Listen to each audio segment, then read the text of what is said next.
Class, I want to give you some instructions here on the method of Christ assignment, which you'll have to do, I think, at the end of week 6, and then also the message of Christ assignment, which is due at the end of week 4, I believe.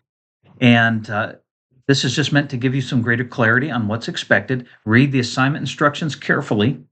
Look at the rubric also. That'll be very helpful. So, in the message of Christ assignment, there are certain issues that you could focus on. That's issues of soteriology, issues of the work of Christ, issues of the gospel. And these are all related. So if you do the thought journals, you could focus on, one journal on the incarnation, and one journal on the sinless life of Jesus, and one on the atonement, and one on the resurrection, one on the intercessory work of Christ.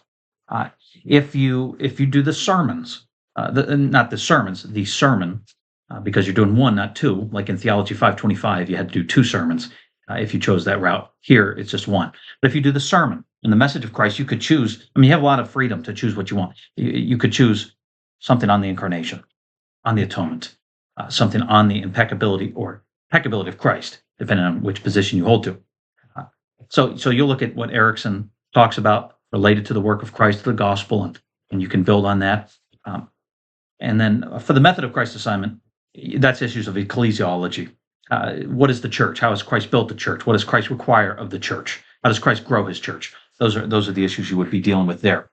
So let me just give you a few quick points here. Number one, if you want to score well on this assignment, you need to clearly and consistently engage the course material. Clearly and consistently engage the course material. If you don't do that, you're not going to score well. Also, if you're doing the sermon project in particular, you really should engage some academic commentaries or even popular level preaching commentaries. So if you're doing a sermon on the work of Christ, let's say on the atoning work of Christ, from 1 Peter 1, we've not been redeemed with corruptible things like silver or gold, but with the precious blood of Christ, as of a lamb without blemish or spot.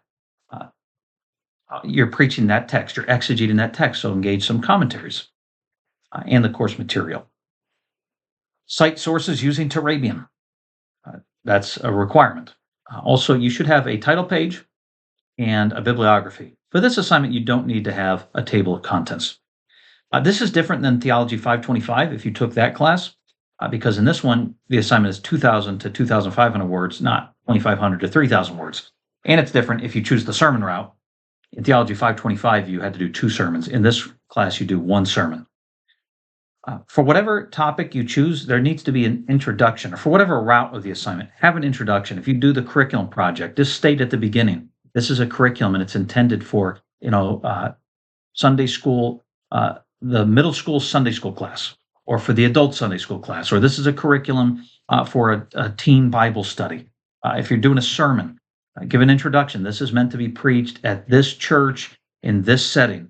Because a Sunday morning sermon is going to look different than a Friday night youth sermon that's meant to be evangelistic. So give me some direction on what you're doing. What is the assignment meant to be? If it's a counseling project, who is this for? How are you relating the issues of Christ's work, his incarnation, his sinless life, his cross? How does that relate to counseling? How's that going to help somebody who's struggling with depression? How's that going to help somebody who's an alcoholic? Also, these are devotional. This is not meant to be an academic research paper. It's devotional, but it's not meant to be superficial. You still have to demonstrate an understanding of the course material. And let me see here. I don't think that there's anything else that I need to announce, but just for a moment, let me look at the instructions here. Yeah, I think I covered all the primary issues. So if you have any questions, if you have any concerns, please reach out to me. Send me an email. I usually respond to email quickly. And I want you to do well in this assignment. I want you to be successful. One more thing before I sign off here. Do not use AI.